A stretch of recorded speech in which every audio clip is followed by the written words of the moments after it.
Ella es licenciada en Derecho por la Universidad Nacional Autónoma de México. La Facultad Latinoamericana de Ciencias Sociales le reconoce la maestría en Derechos Humanos y Democracia.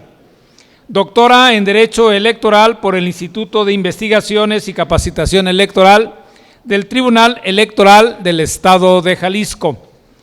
Importante es su participación en la Asociación Mexicana de Mujeres Juezas y Magistradas y de la Asociación Internacional de Mujeres Juezas.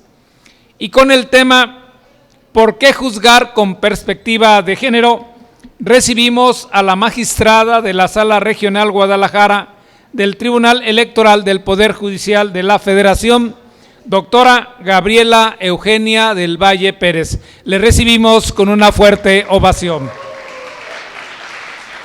Bienvenida. Hola, muchísimas gracias por estar conmigo el día de hoy. Yo voy a exponer, pero si tienen cualquier pregunta y quieren interrumpir a media exposición, no pasa nada, ustedes hacen la pregunta y sin problema. Muchísimas gracias a la Universidad Enrique Díaz de León por esta invitación, de verdad es un placer estar con ustedes. ¿Por qué es importante seguir discutiendo este tema tan concreto de por qué es importante juzgar con perspectiva de género? No se puede dejar de lado que la lucha que se emprendió para que las mujeres votáramos en general en todo el mundo no fue nada fácil, como muchas luchas por los derechos, las libertades y la igualdad. Esta también ha sido una lucha larga en donde las mujeres que defendían esta causa fueron constantemente atacadas, boicoteadas y burladas. Por ejemplo, podemos recordar la película de las sufragistas, no sé si alguien de ustedes ha visto esa película, o también la película del Orden Divino, no sé si la vieron, ¿no? Bueno, esa película del Orden Divino, aunque ustedes no lo crean, 1971 es cuando las mujeres en Suiza pueden votar.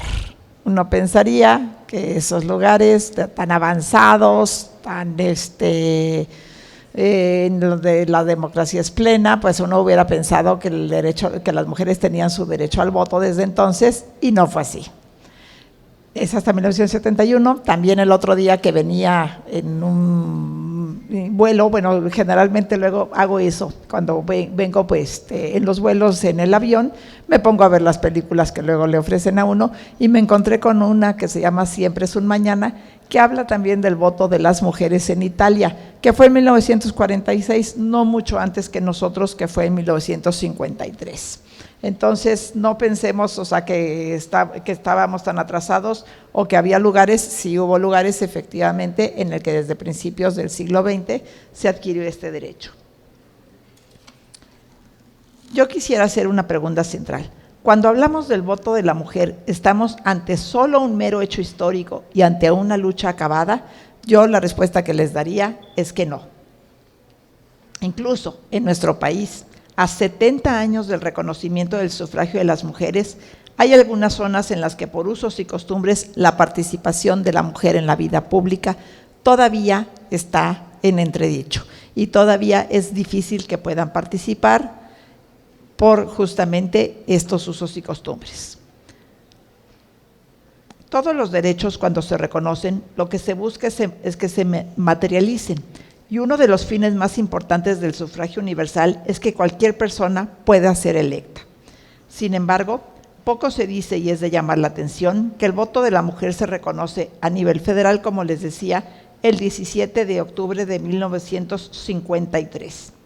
Sin embargo, podemos ver que esta lucha todavía no ha acabado. Por ejemplo, en el Congreso, y en varios de los congresos de los estados, a pesar de que ya tienen una integración paritaria, sin embargo, las posiciones de poder todavía siguen siendo ocupadas por hombres.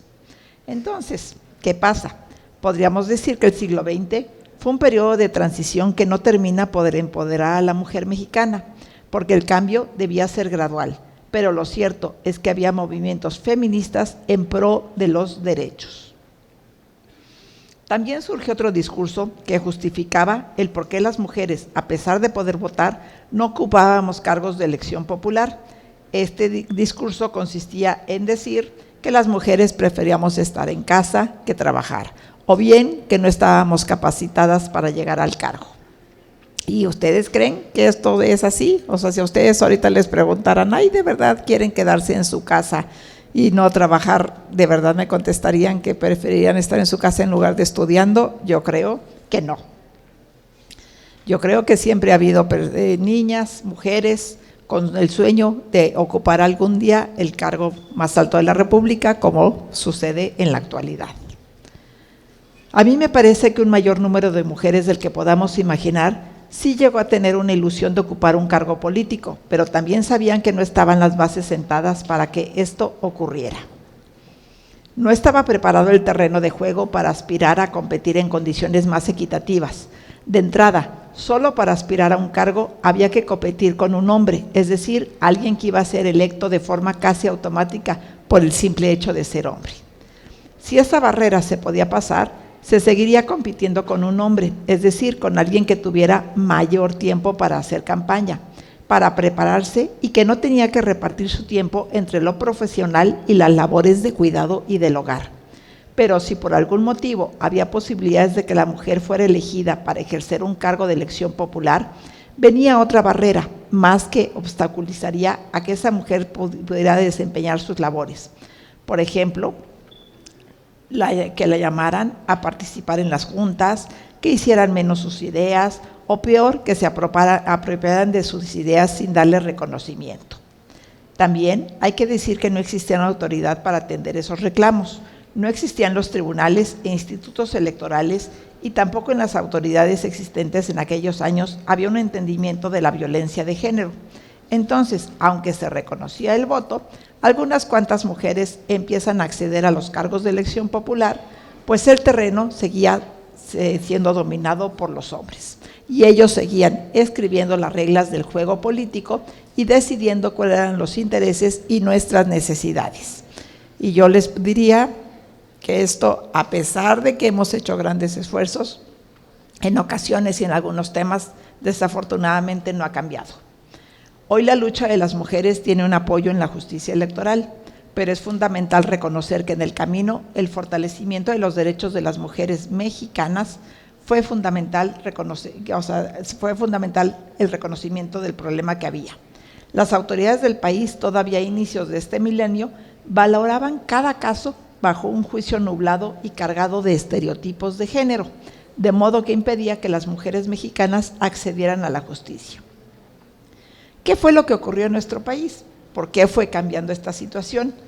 Por un lado, como les decía, desde los años 90 se dieron una serie de reformas que dieron vida al Instituto Nacional Electoral, entonces Instituto Federal Electoral, y al Tribunal Electoral del Poder Judicial de la Federación.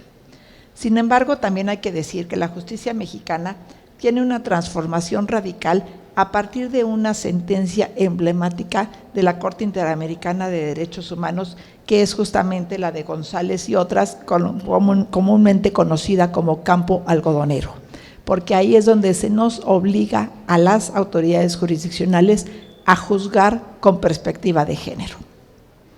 También el caso de Rosendo Radilla en 1974, tras ser detenida por militares en un retén, y los casos de Fernández Ortega, Rosendo Cantú, Cabrera García Montiel Flores, relacionados con denuncias de violencia sexual, detenciones arbitrarias y torturas cometidas por militares contra personas indígenas. En todos estos casos, la Corte Interamericana de Derechos Humanos responsabilizó al Estado mexicano y emitió sentencias entre los años de 2009 y 2010, señalando graves violaciones a los derechos humanos y exigiendo acciones concretas para garantizar justicia y reparación a las víctimas. Por ejemplo, como les decía, en el caso de Campo Algodonero, se les dijo que debían adecuar el derecho interno a las obligaciones adquiridas al formar parte de la Organización de Estados Americanos y al haber firmado diversos tratados internacionales. Y también, como les decía yo, en este caso, en esta sentencia, es cuando se obliga a que las autoridades tuviéramos esta perspectiva de juzgar con perspectiva de género para resolver los asuntos. ¿Sí conocen el caso de Campo Algodonero? O les hago un pequeño recuento. ¿Lo conocen? ¿No?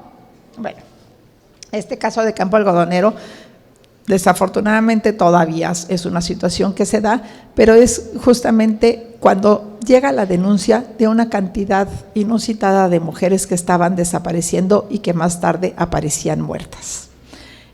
Obviamente la justicia mexicana, en aquel entonces con otra visión, pues lo que decía era que seguramente la muchacha se había ido con el novio, que seguramente pues ella tenía la culpa porque vestía corto, o que estaba haciendo de noche tan solita, ¿no? Que qué estaba haciendo de noche tan solita esta persona, ¿no? Y justamente en esta sentencia lo que nos hace es cambiar esta mirada y dejar de ver a las mujeres, o sea, de considerarlas como responsables de lo que les había pasado. En estos casos lo que se dijo es, a ver, tú tienes que cambiar y las tienes que ver como víctimas, porque eso es lo que son víctimas de un sistema en el que los estereotipos de género están presentes. Entonces tú no puedes ya estar analizando estos asuntos de esta forma. Tienes que cambiar la forma en la que ves estos asuntos, hacer otro tipo de investigaciones y no que llegues al Ministerio Público a denunciar la desaparición de tu hija, de tu hermana y te digan, ay, pues yo creo que se fue con el novio, ¿está usted segura que no se escapó? O sea, y el único problema es que eso desafortunadamente todavía sigue pasando, pero sí tuvo un impacto en cómo iban cambiando esta forma que íbamos a tener las autoridades.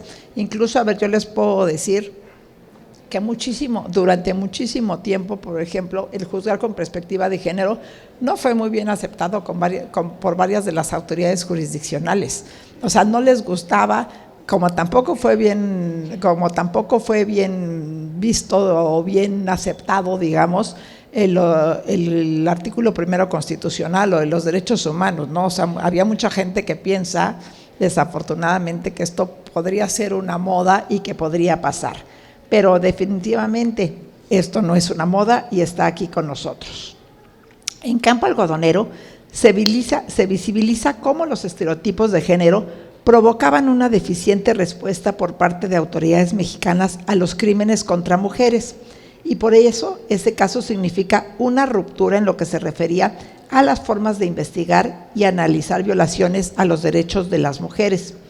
Con la sentencia de Campo Algodonero inició una etapa de deconstrucción de ideas que conllevó a un cambio en las estructuras de pensamiento, particularmente de juezas y jueces. Y sí, costó bastante trabajo, porque no todo el mundo estaba de acuerdo, ni todo el mundo lo entendía. Al repensar nuestra forma de vida, el derecho se colocó como un instrumento potencial para la transformación, en el cual las autoridades podemos ver que el derecho es capaz de desplazar los modelos actuales de pensamiento. Para que iniciara tal proceso de transformación e incorporarnos al estudio de las mujeres, de sus saberes, de su construcción social, se ha tenido que analizar el derecho de la mano de un concepto fundamental, el género. Entonces tuvimos que adentrarnos en la teoría feminista y reconocer en ella su potencial crítico y transformador de todas nuestras estructuras. En aras de esa transformación, la Suprema Corte de Justicia de la Nación emitió un protocolo para juzgar casos con perspectiva de género, el cual fue actualizado en el año 2020. En dicho protocolo, la Corte reconoce que el género es un concepto cada vez más presente en nuestros días, cuya construcción ha atendido a una cuestión cultural en torno a lo que se ha pensado significa ser de un sexo o de otro. Y ahí es donde ha estado la principal confusión, en tanto que el sexo, atendiendo a una distinción biológica que clasifica a las personas por sus diferencias físicas entre hombres y mujeres, el género es una interpretación cultural de esa diferencia biológica. Por años se ha pensado que el sexo definía el género, es decir, que una mujer o un hombre lo son en función de su sexo, y eso implicaba también que su identidad cultural fuera clasificada como femenina si es mujer o masculina si es hombre. Eso ha hecho que se crea que el género también es algo natural, sin embargo, esto no es así. Hombres y mujeres no somos por naturaleza lo que la cultura o lo que la sociedad nos ha destinado a ser. Sin embargo, desafortunadamente, pues esta idea pues permea en nuestro alrededor. Ciertamente, todas las culturas han creado su propia cosmovisión sobre el género, que se basa en sus propias tradiciones y su propia visión del mundo. Esta cosmovisión de género de cada cultura, además de contener su identidad, puede contener también prejuicios, valores e interpretaciones sobre normas de conducta que dan lugar a los estereotipos. ¿A qué nos referimos cuando hablamos de un estereotipo de género? En términos generales, los estereotipos son atributos que clasifican a las personas a partir de alguna condición, ya sea la nacionalidad, la raza, el género, la orientación sexual e incluso la condición laboral o el estatus civil. Un estereotipo busca orientar cómo deberían ser y comportarse las personas a partir de cualquiera de sus condiciones. Invariablemente, cuando se alude al género, el estereotipo prácticamente define cómo debemos comportarnos las mujeres y cómo deben comportarse los hombres. Esas ideas fueron asignando roles de género, prescriben un deber ser que no tiene razón de ser. No sé si ustedes vieron la película de The Post, Los secretos del Pentágono, sobre un escándalo que hubo y un problema que hubo entre este periódico y el gobierno de los Estados Unidos por unas filtraciones que hubo. ¿La vieron? No la vieron. Bueno, esta película que también se la recomiendo muchísimo. Yo la verdad cuando la empecé a ver pues pensé que iba a encontrar realmente nada más un problema entre el periódico y el gobierno por haber revelado diversos datos del gobierno, lo cual pues ya de por sí era interesante, ¿no? Pero mi sorpresa fue que encontré una película altamente con contenidos feministas. Por ejemplo, el dueño del periódico tenía una hija, era la única, y uno hubiera pensado que a su muerte, pues ella hubiera asumido la dirección del periódico. Pues no, la dirección del periódico la asumió el esposo de la hija, porque una mujer, ¿cómo iba a hacerse cargo de un periódico? Y además también, pero además lo curioso es que ni ella se sentía capaz de hacerse cargo de un periódico, no era nada más lo que estaba a su alrededor, sino todo como la había ido empujando a que ella dijo, oye, no, que sea mi esposo el que se encarga. El esposo muere y ella tiene que asumir la dirección. Y entonces, y ella ve que, pues, al final ve que está súper preparada y que lo hace estupendamente bien. También hay otra escena, por ejemplo, que está el que es el jefe de la redacción y está platicando con su esposa, ¿no? Y, como siempre, poniendo el hombre en su figura principal o en su centro, él dice, ¿qué va a pasar si perdemos el juicio? Mi reputación va a ser terrible, ¿qué nos va a suceder, no? Y la esposa se voltea y le dice, oye, no, perdóname, quien va a tener problema va a ser Carolyn, porque los están juzgando a todas las mujeres a través de ella.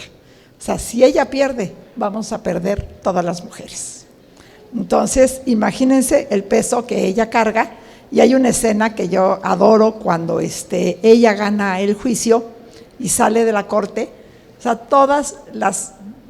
muchas personas jóvenes, muchas mujeres, todas la están esperando para darle un aplauso, porque era justamente esta representación de ellas en esa mujer que primero estaba siendo aplastada por un gobierno. No se estaba enfrentando a cualquier cosa, sino se enfrentaba a un gobierno. Entonces, como ustedes vemos, en una película podemos encontrar estas grandes enseñanzas, ¿no? Que de todo lo que las mujeres tuvieron que pasar para realmente sentirse que estaban capacitadas y que podían desempeñar la labor adecuadamente. Obviamente esto colocó a los hombres en una situación de mucha presión y por lo otro, desde una posición de dominación sobre las mujeres en donde a nosotras nos tocó estar en situación de subordinación. Las formas tradicionales en que la masculinidad hegemónica se expresa dan lugar a diversas violencias, desde unas muy visibles como las físicas a otras muy sutiles, como hoy conocemos los machismos cotidianos. No sé si ustedes sepan qué son los machismos cotidianos. Nunca han habido, bueno, son pequeñas formas, digamos, de lenguaje o de discriminación, y se llaman machismos cotidianos porque están tan presentes entre nosotros que ni siquiera nos damos cuenta que nos están discriminando. Y la persona que te discrimina tampoco se da cuenta ni siquiera de eso. Un ejemplo, por ejemplo, es tú das una idea, como que la persona a la que se la das como que no te escucha, y esa misma idea la da un compañero hombre y es una idea maravillosa. Entonces, o la otra típica, que seguramente les ha de haber pasado más de una vez, cuando les dicen, no hombre, eso que estás diciendo tú estás loca, ¿qué te pasa? Estás mal. Y esa yo creo que muchas veces, no creo que no la hayan sufrido ustedes. Entonces son, y sin embargo son formas que están entre nosotros y que muchas veces ni siquiera nos damos cuenta que estamos siendo discriminadas.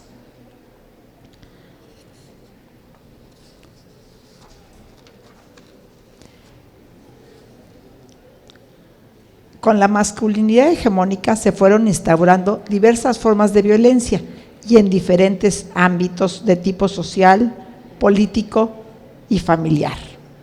Hay machismos de todo tipo, como sociales y políticos.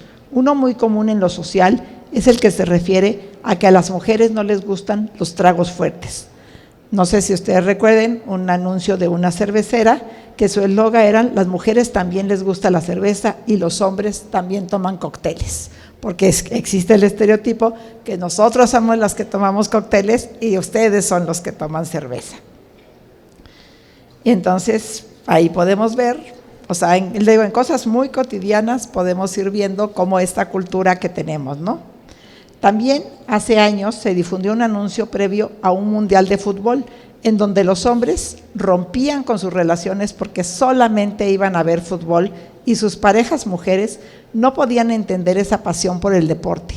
Cuando termina el mundial, entonces estaban de regreso con sus parejas mujeres pidiéndoles perdón con flores, obviamente, así o más estereotipado, porque yo estoy segura que a muchas de ustedes el fútbol les debe de gustar y estoy segura que a muchos de ustedes el fútbol no les gusta también, ¿verdad? Entonces, cómo esas pequeñas cosas nos van condicionando desde nuestra niñez. Pensemos en lo irracional de esos mensajes. Por un lado, hay que detenernos a ver a cuántas mujeres les gusta ver deportes y a cuántas les gusta en realidad jugarlo. Y así como ocurre en el ámbito social, también ocurre en el ámbito político. Por ejemplo, hubo una gobernadora de Puebla, Marta Erika Alonso, que murió junto con su esposo Rafael Moreno Valle en un accidente cuando ella casi acababa de asumir el poder. Todas las noticias era: muere Rafael Moreno Valle y su esposa. Y lo curioso es que ella era la gobernadora recién electa, ¿no? Y pues sí, el señor tenía poder, había sido gobernador, pero la figura del momento uno pensará muere la gobernadora de Puebla, ¿verdad? Y no muere la esposa de… Y entonces, para que veamos cómo están, cómo estamos acostumbrados a todas estas cosas. En aras de alcanzar una igualdad de tipo sustantiva, al tener clara esa construcción social de los géneros, se puede comenzar a entender por qué es tan relevante que este concepto se incluya como una categoría de análisis. En el protocolo para juzgar con perspectiva de género de la Corte, se expone que una forma de empezar a reconocer los estereotipos de género consiste en justamente reconocer el estereotipo, es decir, identificar si se está haciendo un juicio de valor de una persona a partir de una idea que responde a una cuestión cultural y no a un hecho. 2, identificar la modalidad, esto es, identificar si el estereotipo es una cuestión de género, racial, social o económica. Hay que identificar el daño que ocasiona y desarrollar reparaciones adecuadas para eliminar ese estereotipo y reducir las consecuencias que generó a la persona o al grupo. Reparar el daño a la persona que es afectada por un estereotipo es hacer frente a su naturaleza estructural Esta última parte es fundamental y también es una de las más complejas, entre otras cuestiones, por las resistencias sociales a que grupos que históricamente han sido vulnerados o invisibilizados se comiencen a visibilizar y comiencen a estar representados. Al trasladarnos al terreno de lo político, este campo es uno de los que ha sido más violentos hacia las mujeres. El fuerte arraigo a estereotipos y roles de género han forjado una estructura de tipo simbólica en la cual las decisiones públicas y la política han sido entendidas como cosa de hombres, o sea, como si a las mujeres no nos interesara.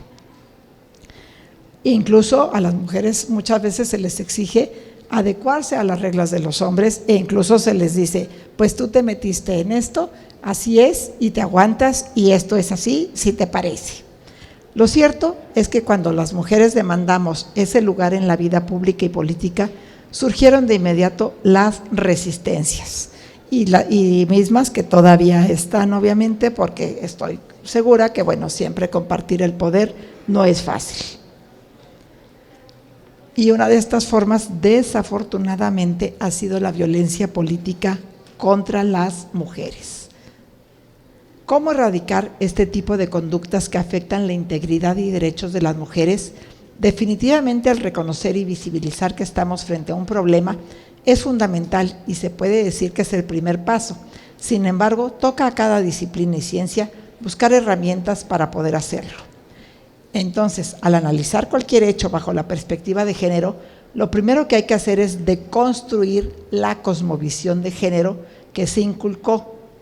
¿Cómo distinguir las diferencias biológicas de las construidas culturalmente?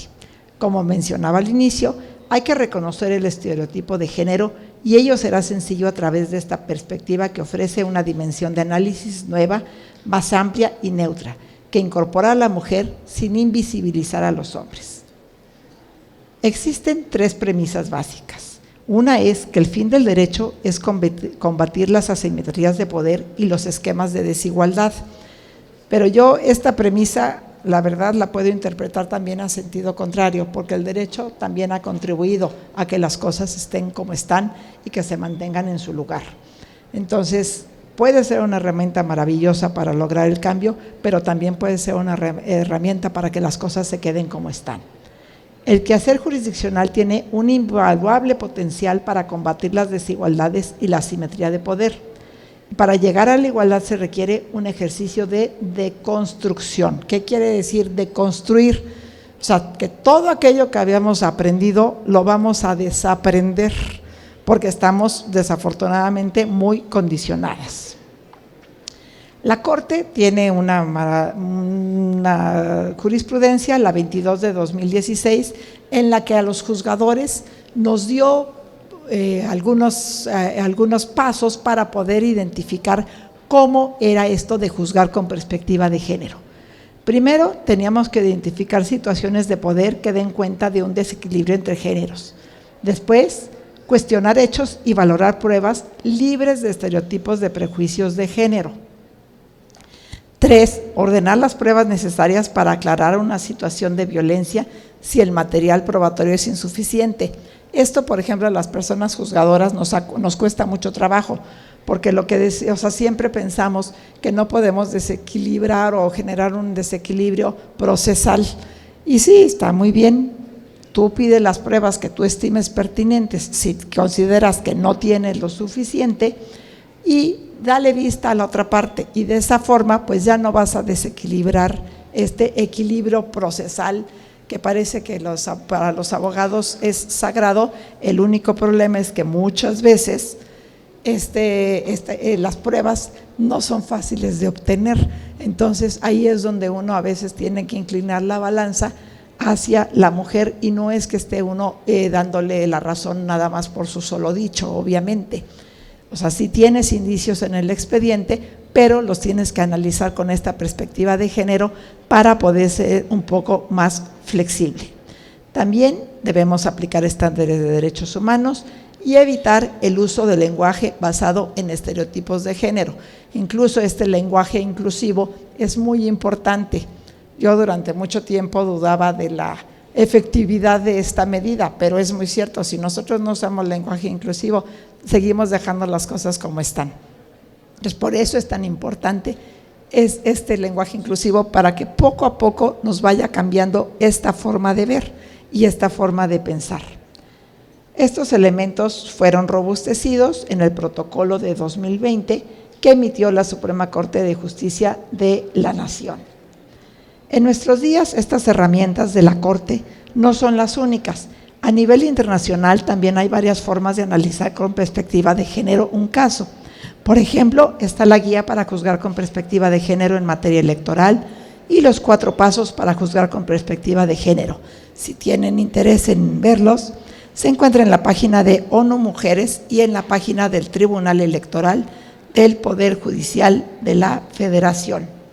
La guía me parece muy interesante porque en ella se explica que un análisis con perspectiva de género requiere de un análisis situacional de los hechos y por eso hay que estudiar muy bien las circunstancias del caso y no hacer preconcepciones generalizadas. Con la mirada, digamos, como se dice, con la mirada, con los lentes de color violeta, que eso es lo que significa juzgar con perspectiva de género, con esa mirada se hace un diagnóstico, es decir, se revisa si el contexto en el que se enmarcaron los hechos para tratar de identificar si hay factores culturales, institucionales u otros que incidan en ese contexto de desigualdad. Este análisis, nos señala la guía, es también parte de un análisis de contexto cuya metodología fue definida por la Corte Interamericana en los casos de Campo Algodonero. Es decir, debemos preguntarnos qué ocurrió, qué se decidió, quién es el responsable, quién ejerció el control, cuál es el origen de la situación, cuáles son los derechos vulnerados, cuáles son los derechos aplicables.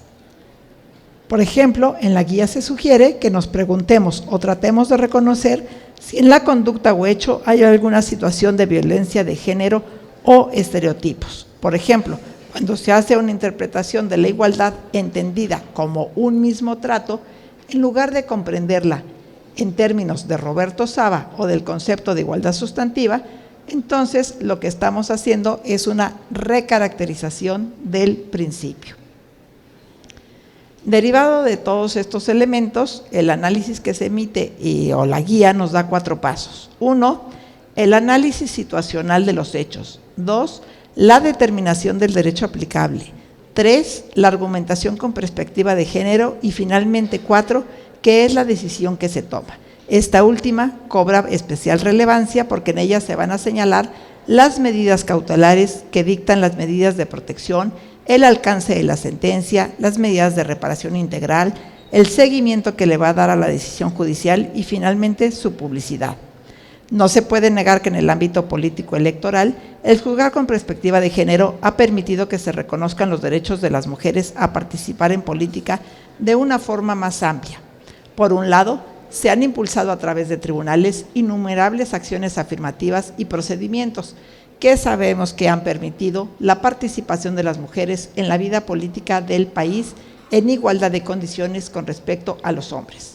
Y por el otro, se han consolidado nuevas prácticas por parte de los institutos electorales para la postulación de candidaturas a cargos de elección popular, como por ejemplo, la llamada paridad horizontal y la llamada paridad vertical. Por ejemplo, les voy a decir, la paridad vertical quiere decir que si en el ayuntamiento la presidenta municipal es mujer, el que sigue en lugar de importancia es el síndico, y en este caso tendrá que ser un hombre, la primera regidora es una mujer y el que sigue será hombre, y así hasta acabar la planilla, la integración del ayuntamiento.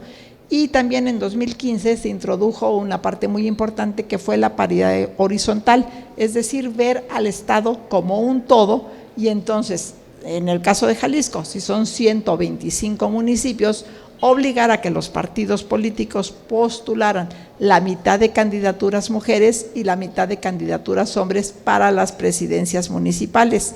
Porque ¿qué era lo que pasaba? Pues había muchas síndicas, pero pocas presidentas municipales. Y esto obviamente nos ha servido poco a poco para que cada vez en el Estado haya habido cada vez más presidentas municipales.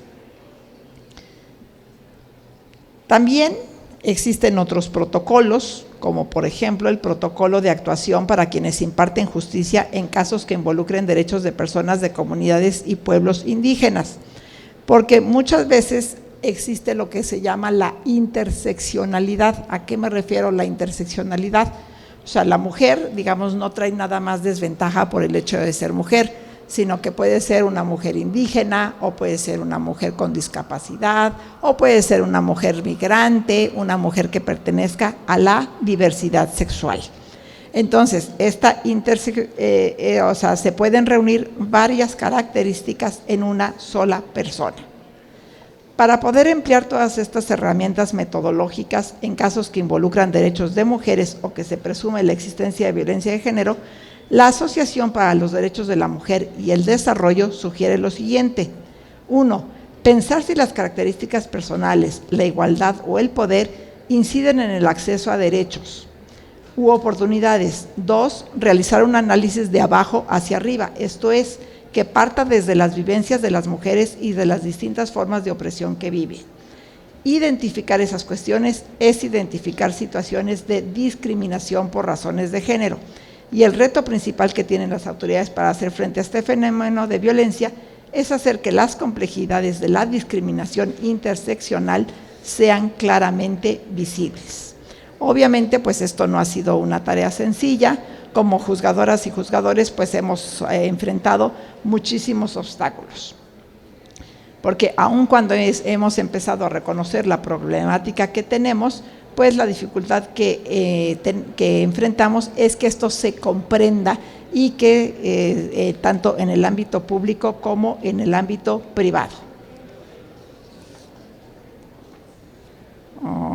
Diversas sentencias del Tribunal Electoral del Poder Judicial de la Federación son representativas para observar el fenómeno de lo que pasa. Por ejemplo, en la sentencia 195 de 2020, el Congreso en Jalisco, por primera vez en el proceso, tuvimos por primera vez un Congreso paritario, pero por ejemplo, poco defendían las mujeres los temas o cuestiones de género.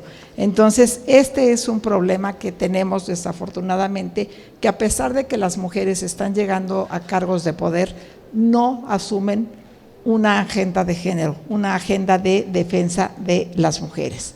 Entonces, obviamente, pues todo esto, sí trae un problema, porque son muchas veces más leales a lo que le dicen sus partidos que realmente a la defensa que deberían de traer ellas, porque si no difícilmente vamos a tener avances.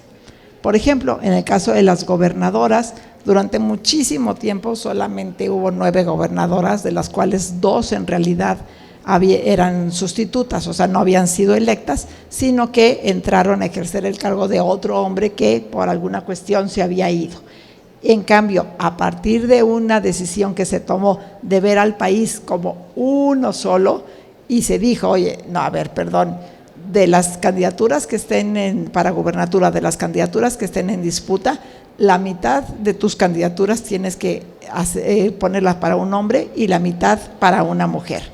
Y en este caso, pues lo que tuvimos fue que ahora tenemos una gran cantidad de mujeres gobernadoras en Aguascalientes, en Baja California, Estado de México, Campeche, Colima, Chihuahua, Guerrero, Tlaxcala, Quintana Roo, Ciudad de México, Guanajuato, Morelos, Veracruz.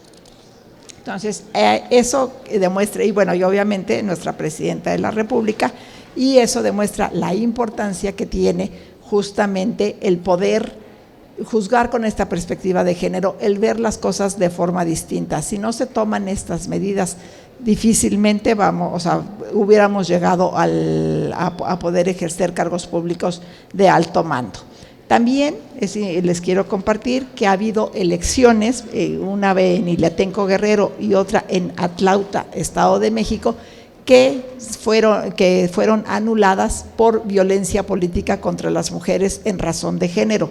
En estos casos, las diferencias entre el primer y segundo lugar eran muy pequeñas y se habían pintado una serie de bardas diciendo que si la mujer a su casa, que si la mujer no servía, que no querían mujeres, y en ese caso cuando los asuntos llegaron al tribunal se anularon las sentencias. Si no se anularon las elecciones. Si nosotros no hubiéramos visto desde esta perspectiva de género y hubiéramos visto esta diferencia que causó al momento de emitir el voto, estas elecciones en otra época difícilmente se hubieran anulado. Y es justamente esta categoría que permite visibilizar la asignación social de roles y las diferencias que se originaron a partir de esa asignación social, y asimismo busca orientar interpretaciones, conocimientos y prácticas más respetuosas de la diversidad, e invariablemente busca contrarrestar el orden patriarcal. Ha dado paso a identificar un gran número de violencias a las que las mujeres han sido sujetas, y con esto estamos hablando desde las violencias más visibles como la física hasta las peores violencias, o sea, como podría ser un feminicidio, pero también violencias más invisibles y soterradas como la violencia de tipo simbólica, que en esta violencia se encuadran estos machismos cotidianos que yo les decía, que ni siquiera, o sea, que están tan con nosotros que ni cuenta nos damos siquiera que existen. La autora Silvia Federici un día señaló: el feminismo busca transformar el sistema patriarcal desde la raíz. No solo se trata de alcanzar la igualdad, y yo estoy convencida que la perspectiva de género y la interseccionalidad son herramientas fundamentales para este cambio y para el empoderamiento de las mujeres, y son parte fundamental del papel que tenemos como juzgadoras y juzgadores en nuestras sentencias, y por eso es tan importante que así lo veamos. Y muchísimas gracias por haber atendido.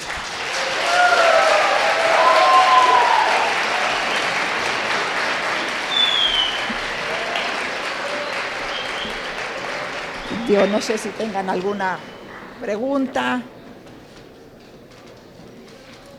¿Alguna pregunta? ¿No? Bueno.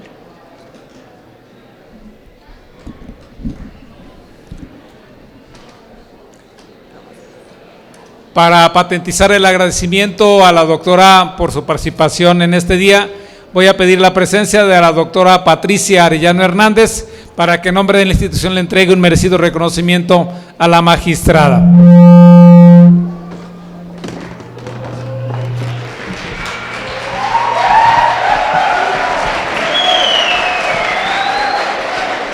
La licenciatura en Derecho de la Universidad Enrique Díaz de León hace entrega del presente reconocimiento a la magistrada Gabriela del Valle por impartirnos su conferencia sobre por qué juzgar con perspectiva de género.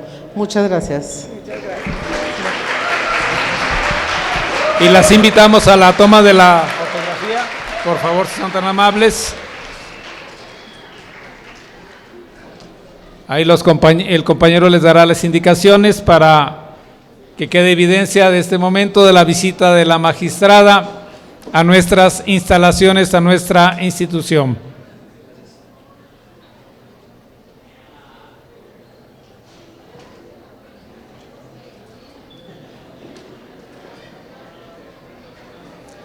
La despedimos con esas palmas generosas.